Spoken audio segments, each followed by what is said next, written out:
Welcome to Sri Vagdevi Taro. I'm here today to discuss what fortune has in store for you regarding home, health, and happiness. ನಮಸ್ತೆ ಎಲ್ಲರಿಗೂ ಬನ್ನಿ. Third party situation ಏನಾಗಿದೆ, ಏನ್ ನಡೀತಾ ಇದೆ third party situation ಅಲ್ಲಿ ನೋಡೋಣ. It's a general reading. Take what resonate with you, leave the rest behind.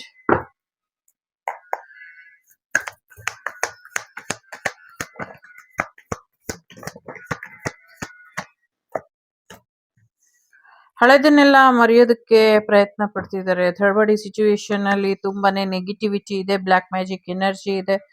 ಒಂದು ಟ್ರಾಪಿಂಗ್ ಎನರ್ಜಿಲಿ ನಿಮ್ಮ ಥರ್ಡ್ ಪಾರ್ಟಿ ಸಿಚುವೇಶನ್, ನಿಮ್ಮ ಪಾರ್ಟ್ನರ್ ಇರಬಹುದು, ನಿಮ್ಮ ಥರ್ಡ್ ಪಾರ್ಟಿ ಇರಬಹುದು, ಅವರು ಇದ್ದಾರೆ ಅನ್ನುವಂಥದ್ದು ಇದೆ. ಒಂದಷ್ಟು ಬಂಧನದ ರೀತಿ ನಿಮ್ಮ ಎನರ್ಜಿ ಅಥವಾ ನಿಮ್ಮ ಥರ್ಡ್ ಪಾರ್ಟಿ ಎನರ್ಜಿ ಡಿಸ್ಟರ್ಬೆನ್ಸ್ ಅಲ್ಲಿ ಇದೆ ಅಂತ ಅನ್ನಿಸ್ತಾ ಇದೆ.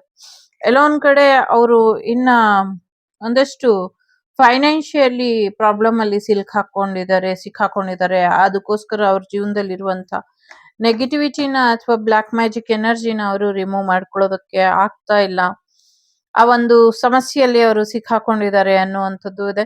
ಫೈನಾನ್ಷಿಯಲಿ ಅಮೌಂಟ್ ಬರ್ಬೇಕಿತ್ತು, ಅಮೌಂಟ್ ಬಂದಿಲ್ಲ, ಅದು ಕೂಡ ಅವರು ಯೋಚನೆ ಮಾಡ್ತಿದ್ದಾರೆ. ಸೊ ಸದ್ಯಕ್ಕೆ ಥರ್ಡ್ ಪಾರ್ಟಿ ಸಿಚುವೇಶನ್ ಇಂದ ಕೆಲವರಿಗೆ, ನಿಮ್ ಪಾರ್ಟ್ನರಿಗೆ ಅಮೌಂಟ್ ಬರ್ಬೇಕಿತ್ತು, ಬಂದಿಲ್ಲ. ಆ ಕಾರಣಕ್ಕೋಸ್ಕರ ಅವರು ಕಾಯ್ತಾ ಇರುವಂತ ಸಾಧ್ಯತೆ ಇದೆ.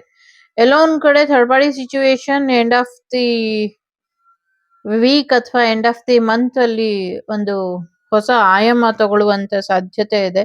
ಎಲ್ಲೋ ಒಂದ್ ಕಡೆ ಇನ್ಮೇಲೆ ಅವರಿಗೆ ಅವರ ಕೆಲಸ ಕಾರ್ಯಗಳು ಕೈಗೂಡದೆ ಇರೋ ಹಾಗೆ, ಪರ್ಮನೆಂಟ್ಲಿ ಅವರು ಜಾಬ್ಲೆಸ್ ಅಥವಾ ಹೆಲ್ಪ್ಲೆಸ್ ಆಗುವಂತ ಸಾಧ್ಯತೆಗಳು ಕೂಡ ಕಾಣಿಸ್ತಾ ಇದೆ. ಒಂದಷ್ಟು ವಿಚಾರಗಳಲ್ಲಿ ನಿಮ್ಮ ಥರ್ಡ್ ಪಾರ್ಟಿ ಮತ್ತೆ ನಿಮ್ಮ ಪಾರ್ಟ್ನರ್ ಇರಬಹುದು, ಅಥವಾ ಬೇರೆ ಯಾರೋ ಮೂರನೇ ವ್ಯಕ್ತಿಗೆ ಇನ್ನೊಂದು ಮೂರನೇ ವ್ಯಕ್ತಿ ಕಾಣಿಸ್ತಿದ್ದಾರೆ, ಅವ್ರ ಕಡೆಯಿಂದ ಸಮಸ್ಯೆ ಆಗ್ತಿದೆ ಅನ್ನುವಂಥದ್ದು ಇದೆ.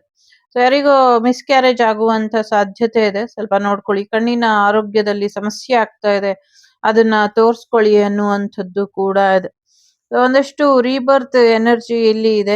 ಈಗ ನಿಮ್ಮ ಎಕ್ಸ್ ಅಥವಾ ನಿಮ್ಮ ಥರ್ಡ್ ಪಾರ್ಟಿ ಅಥವಾ ನಿಮ್ಮ ಪಾರ್ಟ್ನರ್ ನಿಮ್ಮನ್ನ ಬಿಟ್ಟು ಬೇರೆ ಒಂದು ಹೊಸ ಎನರ್ಜಿಗೆ ಫಾರ್ಮ್ ಆಗುವಂತ ಸಾಧ್ಯತೆ ಇದೆ. ಬೇರೆ ಪರ್ಸನ್ ಜೊತೆ ಅವರು ಮಿಂಗಲ್ ಆಗುವಂತ ಸಾಧ್ಯತೆ ಇದೆ. ಸೊ ಯಾರಿಗೋ ಒಂದಷ್ಟು ಬಿಡುಗಡೆಯ ಭಾಗ್ಯ ಬರ್ತಾ ಇದೆ. ಸೊ ಯಾರು ಪ್ರಯತ್ನ ಪಡ್ತಿದ್ರಿ ಬಿಡುಗಡೆ ಆಗ್ಬೇಕು ಅಂತ, ಬಿಡುಗಡೆ ಆಗುತ್ತೆ. ಆದ್ರೆ ಸ್ವಲ್ಪ ಈ ಸತಿ ಬಂದಾಗ ಸಾಕಷ್ಟು ನೋವುಗಳಿರುತ್ತೆ, ಅದರಿಂದ ರಿಕವರಿ ಆಗಿ ಹೊರಬರೋದಕ್ಕೆ ಸಮಸ್ಯೆ ಆಗತ್ತೆ ಅನ್ನುವಂಥದ್ದು ಇದೆ. ಇಲ್ಲಿ ಯಾರನ್ನೋ ಕಾಪಾಡೋದಕ್ಕೆ ಹೋಗಿ ಯಾರದ್ದೋ ಪ್ರಾಣ ತೊಂದ್ರೆಯಲ್ಲಿ ಬೀಳುತ್ತೆ ಅನ್ನುವಂಥದ್ದು ಇದೆ. ಸ್ವಲ್ಪ ಹೆಚ್ಚಿನ ಎಚ್ಚರಿಕೆ ಬೇಕು ಅನ್ನುವಂಥದ್ದು ಇದೆ. ಸೊ ಕಾಪಾಡೋದಕ್ಕೆ ಬಂದವರು, ಬಂಧನದಲ್ಲಿ ಇರೋರು ಇಬ್ಬರಿಗೂ ತೊಂದರೆ ಮಾಡೋದಕ್ಕೆ ಪ್ರಯತ್ನನ ಪಡ್ತಿದ್ದಾರೆ. ಹುಷಾರಾಗಿ ಇರಿ ಅನ್ನುವಂಥದ್ದು ಇದೆ. ಒಂದಷ್ಟು ಜೀವ ಜಂತುಗಳು ಸಮಥಿಂಗ್ ಏನೋ ಆ ತರದ್ದು ನಷ್ಟ ಆಗತ್ತೆ ಅನ್ನುವಂಥದ್ದು ಕೂಡ ಇದೆ. ಜೊತೆಗೆ ಥರ್ಡ್ ಪಾರ್ಟಿ ಸಿಚುವೇಶನ್ ಅಲ್ಲಿ ಒಂದಷ್ಟು ಬಂಧನಗಳು ಅಥವಾ ಒಂದಷ್ಟು ನಿಮ್ಗೆ ಸಹಾಯ ಮಾಡ್ತಿದ್ದಂತ ಎನರ್ಜಿಸ್ ಎಲ್ಲ ಆ ದೇವರ ಪಾದ ಸೇರುವಂತ ಪುಷ್ಪಗಳಾಗಿ ಬದಲಾಗತ್ತೆ ಅನ್ನುವಂಥದ್ದು ಇದೆ. ಸೊ ಒಂದಷ್ಟು ಹೇಗೆ ಹೇಳೋದು ಅಂತ ಗೊತ್ತಿಲ್ಲ. ನಿಮ್ಮ ಪೂರ್ವಜರು ಅಥವಾ ನಿಮ್ಮ ಆನ್ಸಿಸ್ಟರ್ಸ್ ಅಥವಾ ಸಮಥಿಂಗ್ ಯಾರೋ ಇರ್ತಾರೆ, ಅವರು ನಿಮ್ಗೆ ಸಹಾಯ ಮಾಡೋದಕ್ಕೆ ಬಂದು ಅವರು ಭಗವಂತನಿಗೆ ಅಂದ್ರೆ ಪುನರ್ಜನ್ಮಕ್ಕೆ ಹೋಗ್ಬೋದು, ಅಥವಾ ಅವ್ರದ್ದು ಆ ಎನರ್ಜಿ ಫಾರ್ಮ್ ಎಂಡ್ ಆಗುವಂತ ಸಾಧ್ಯತೆಗಳು ಕೂಡ ಇಲ್ಲಿ ಕಾಣಿಸ್ತಾ ಇದೆ ನಂಗೆ. ಸದ್ಯಕ್ಕೆ ಯಾವುದೇ ಬದಲಾವಣೆನ ನಿರೀಕ್ಷೆ ಮಾಡೋದಕ್ಕೆ ಆಗೋದಿಲ್ಲ ಥರ್ಡ್ ಪಾರ್ಟಿ ಸಿಚುವೇಶನ್ ಅಲ್ಲಿ. ಸೊ ಅವರು ಇನ್ನ ಒಂದು ಬೆಟರ್ಮೆಂಟ್ ಟೈಮ್ ಅನ್ನೋದು ಬಂದಿಲ್ಲ ಅನ್ನುವಂಥದ್ದು ಇದೆ.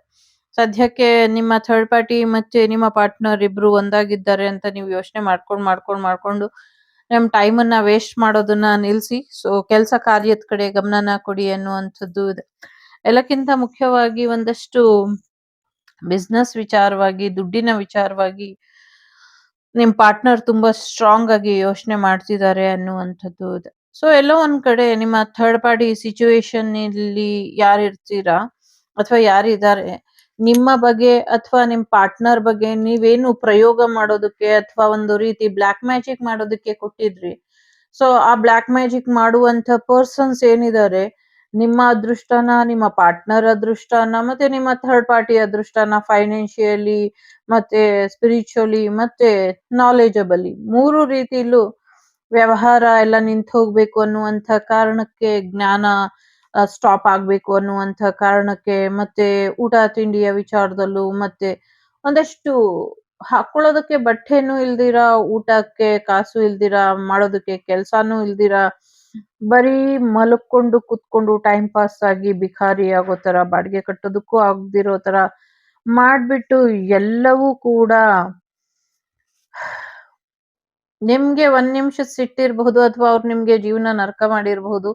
ಸೊ ನೀವು ಅವರಿಗೆ ತುಂಬಾನೇ ದೊಡ್ಡ ನರಕ ಕೊಟ್ಟಿದ್ದೀರಾ ಅನ್ನೋದು ಒಂದ್ ಕಡೆ ಸತ್ಯ ಆದ್ರೆ, ಇನ್ನೊಂದ್ ಕಡೆ ಎಲ್ಲೋ ಒಂದ್ ಕಡೆ ನಿಮ್ಗೂ ಕೂಡ ಆಗಿರ್ಬೋದು, ನಿಮ್ ಥರ್ಡ್ ಪಾರ್ಟಿ ಹೀಗೆ ನಿಮ್ಗೆ ಮಾಡಿರ್ಬಹುದು. ಸೇಮ್ ಎನರ್ಜಿ ಇದೆ ಇಲ್ಲಿ ನಿಮ್ದು, ನಿಮ್ ಥರ್ಡ್ ಪಾರ್ಟಿದು, ಇಬ್ರದು. ಸೊ ಇಲ್ಲಿ ಆರಾಮಾಗಿರೋರು ಒಬ್ರೇ ನಿಮ್ ಪಾರ್ಟ್ನರ್. ಸೊ ನಿಮ್ ಪಾರ್ಟ್ನರ್ ಆರಾಮಾಗಿ ಇದಾರೆ. ಥರ್ಡ್ ಪಾರ್ಟಿ ಸಿಚುವೇಶನ್ ಇಂದ ನೀವು, ನಿಮ್ಮಿಂದ ಥರ್ಡ್ ಪಾರ್ಟಿ ಸಿಚುವೇಶನ್ ಏನು ಒಂದು ನೆಗೆಟಿವ್ ಎನರ್ಜಿ ಮಾಡೋದಕ್ಕೆ ಅಥವಾ ಬ್ಲಾಕ್ ಮ್ಯಾಜಿಕ್ ಮಾಡೋದಕ್ಕೆ ಸಹಾಯ ತಗೊಂಡಿದ್ರಿ, ಇದೆಲ್ಲ ಅನುಕೂಲನು ಯಾರು ನಿಮ್ಗೆ ಬ್ಲಾಕ್ ಮ್ಯಾಜಿಕ್ ಮಾಡ್ಕೊಟ್ನೋ ಅವನು ಮಜಾ ಮಾಡ್ತಿದ್ದಾನೆ, ಅಥವಾ ಅವರು ಅದನ್ನ ದುರುಪಯೋಗ ಪಡಿಸ್ಕೊಳ್ತಿದ್ದಾರೆ. ನಿಮಗ್ ಸ್ವಲ್ಪನಾದ್ರೂ ಸೆನ್ಸ್ ಅನ್ನೋದಿದ್ರೆ ಇದನ್ನ ನಿಲ್ಸಿ, ಇಂಥವ್ರ ಜೊತೆ ನೀವು ಹೋಗಿ ಪ್ರಾರ್ಥನೆ ಮಾಡಿ, ಅಥವಾ ಅವರಿಗೆ ಕಾಸು ಕೊಟ್ಟು ಅವರ ನಾಶ ಕೇಳೋ ಬದಲು ದೇವ್ರ ಹತ್ರ ಹೋಗಿ ಪ್ರಾರ್ಥನೆ ಮಾಡಿ. ಇದರಿಂದ ನಿಮ್ಗೆ ಒಂಚೂರಾದ್ರೂ ಒಳ್ಳೆ ಬುದ್ಧಿ ಬರುತ್ತೆ ಅಂತ ಅನ್ನಿಸ್ತಾ ಇದೆ ನಂಗೆ.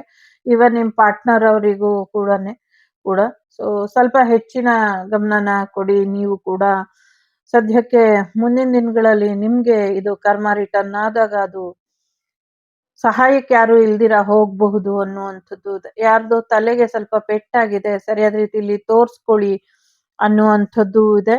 ಸೊ ಸರಿಯಾಗಿ ಹೀಲ್ ಮಾಡ್ಕೊಳ್ಳಿ ತಲೆನ ಅನ್ನುವಂಥದ್ದು ಇದೆ. ಸದ್ಯಕ್ಕೆ ಥರ್ಡ್ ಪಾರ್ಟಿ ಸಿಚುವೇಶನ್ ಒಂದು ರೊಮ್ಯಾಂಟಿಕ್ ಪಾರ್ಟ್ನರ್ಶಿಪ್ ಅಲ್ಲಿ ಇದೆ. ಯಾವುದೇ ಒಂದು ಬದಲಾವಣೆನ ಅವರು ನೋಡ್ತಾ ಇಲ್ಲ. ಎಲ್ಲವೂ ಕೂಡ ಥರ್ಡ್ ಪಾರ್ಟಿ ಕಂಟ್ರೋಲ್ ಅಲ್ಲೇ ಇದೆ ಅನ್ನುವಂಥದ್ದು ಇದೆ.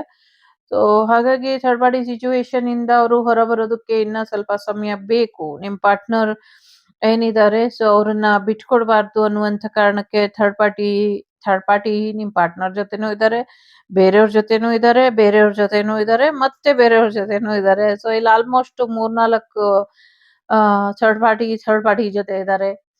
ಸೊ ನಿಮ್ ಪಾರ್ಟ್ನರ್ ಕೂಡ ಒಬ್ರ ಜೊತೆನೆ ಇಲ್ಲ. ಸೊ 2-3 ಮೆಂಬರ್ಸ್ ಅಥವಾ 4 ಮೆಂಬರ್ಸ್ ಕೂಡ ಇದ್ದಾರೆ. ಕೆಲವ್ರಿಗೆ 5-6 ಕೂಡ ಇದ್ದಾರೆ. ಸೊ ಆ ಥರದ್ದು ಇಲ್ಲಿ ಎನರ್ಜಿ ಇದೆ. ಸೊ ಸದ್ಯಕ್ಕೆ ನೀವೇನ್ ಮಾಡ್ಬೇಕು, ಇದ್ರ ಬಗ್ಗೆ ಗಮನನ ಬಿಟ್ಬಿಟ್ಟು ನಿಮ್ಮ ಸೋಲ್ ಜರ್ನಿ ಕಡೆ ಗಮನನ ಕೊಡಿ. ನಿಮ್ಮ ಲೈಫ್ ನ್ಯೂ ಬಿಗಿನಿಂಗ್ ಮಾಡೋದ್ರ ಕಡೆ ಗಮನನ ಕೊಡಿ. ಇಲ್ಲಿ ಥರ್ಡ್ ಪಾರ್ಟಿ ಅವರು ಚೆನ್ನಾಗಿ ರೊಮ್ಯಾಂಟಿಕ್ ಆಗಿ ಇದ್ದಾರೆ, ಫ್ರೆಂಡ್ ಝೋನ್ ಅಲ್ಲಿ ಇದ್ದಾರೆ, ಹೊಸ ವೆಹಿಕಲ್ ತಗೊಳ್ಳೋದು, ಬಿಸ್ನೆಸ್ ಮಾಡೋದು, ಔಟಿಂಗ್ ಹೋಗೋದು ಎಲ್ಲ ಮಾಡ್ತಿದ್ದಾರೆ. ಸೊ ನೀವ್ ಅವ್ರ ಬಗ್ಗೆ ಯೋಚನೆ ಮಾಡ್ತಾ ಟೈಮ್ ವೇಸ್ಟ್ ಮಾಡಬೇಡಿ ಅನ್ನುವಂಥದ್ದು ಇದೆ. ಜೊತೆಗೆ ಬಂಧನದಲ್ಲಿರೋರಿಗೆ ಬಿಡುಗಡೆ ಆಗತ್ತೆ, ಆದ್ರೆ ಬಿಡುಗಡೆ ಮಾಡಕ್ ಬಂದವರಿಗೂ ತೊಂದ್ರೆ ಆಗತ್ತೆ. ಜೊತೆಗೆ ಬಿಡುಗಡೆಗೋಸ್ಕರ ಪ್ರಯತ್ನ ಯಾರ್ ಪಡ್ತಿದ್ದೀರಾ ಅವರಿಗೂ ಸ್ವಲ್ಪ ತೊಂದರೆಗಳಾಗತ್ತೆ. ಬಟ್ ಖಂಡಿತವಾಗ್ಲೂ ಬಿಡುಗಡೆ ಆಗತ್ತೆ ಅನ್ನುವಂಥದ್ದು ಇದೆ. ದುಡ್ಡಿನ ಬಗ್ಗೆ ಒಂದ್ ಒಳ್ಳೆ ನಿರ್ಧಾರನ ತಗೊಳ್ಬೇಕು ಅನ್ನುವಂಥದ್ದು ಇದೆ. ಸೊ ಒಂದಷ್ಟು ಜನರಿಗೆ ಬ್ರೇಕಪ್ ಆಗುವಂಥದ್ದು, ಡಿವೋರ್ಸ್ ಆಗುವಂತ ಸಾಧ್ಯತೆಗಳು ಕೂಡ ಕಾಣಿಸ್ತಾ ಇದೆ. ಸೊ ಭಗವಂತನಿಗೆ ಕಣ್ಣೀರ್ ಹಾಕಿಸಿದವರು ಉದ್ಧಾರ ಆಗುವಂತ ಸಾಧ್ಯತೆನೇ ಇಲ್ಲ. ಸೊ ಹಾಗಾಗಿ ಚಿಂತೆ ಮಾಡಬೇಡಿ. ಭಗವಂತನಿಗೆ ಯಾರು ಕಣ್ಣೀರ್ ಹಾಕ್ಸಿದಾರೋ, ಸೊ ಇನ್ನೆರಡು 3 ದಿನಗಳಲ್ಲಿ ನಿಮ್ಗೆ ಸಾವಿನ ಸುದ್ದಿ ಬರುತ್ತೆ. ಅವಾಗ ಕನ್ಫರ್ಮ್ ಮಾಡ್ಕೊಂಬಿಡಿ, ನಿಮ್ಮ ಮನೆಯ ಭಗವಂತನಿಗೆ ಯಾರು ಕಣ್ಣೀರ್ ಹಾಕ್ಸಿದ್ರೋ ಅವ್ರ ಮನೆದೇನೆ ಅದು ಸಾವಿನ ಸುದ್ದಿ ಅಂತ. ಸೊ ಅದು ಯಾರು ಏನು ಮಾಡೋದಿಲ್ಲ. ಕರ್ಮ ಅವರಿಗೆ ರಿಟರ್ನ್ ಕೊಟ್ಟಾಗ ಆ ರೀತಿಯ ಸುದ್ದಿ ಅವರಿಗೆ ಬರುತ್ತೆ ಅನ್ನುವಂಥದ್ದು. ಸೊ ಎಸ್, ಇದಿಷ್ಟು ನಿಮ್ಗೆ ಬಂದಂತ ಮಾಹಿತಿ. ಇಷ್ಟ ಆದ್ರೆ ಲೈಕು, ಶೇರು, ಸಬ್ಸ್ಕ್ರೈಬ್ ಮಾಡಿ ಶ್ರೀ ವಾಗ್ದೇವಿ ಕನ್ನಡ ಟ್ಯಾರೋಟ್ನ. ಸೊ ನಾನ್ ನಿಮ್ಮ ಅಭಿಮಾನಿ. ಸಿಗ್ತೀನಿ ಮುಂದಿನ ವಿಡಿಯೋಲಿ. ಅಲ್ಲಿವರೆಗೂ ಟೇಕ್ ಕೇರ್, ಬಾಯ್, ನಮಸ್ತೆ. The Shrivak Devi Tarot channel is so glad to see you again. Thank you for watching our tarot card readings today.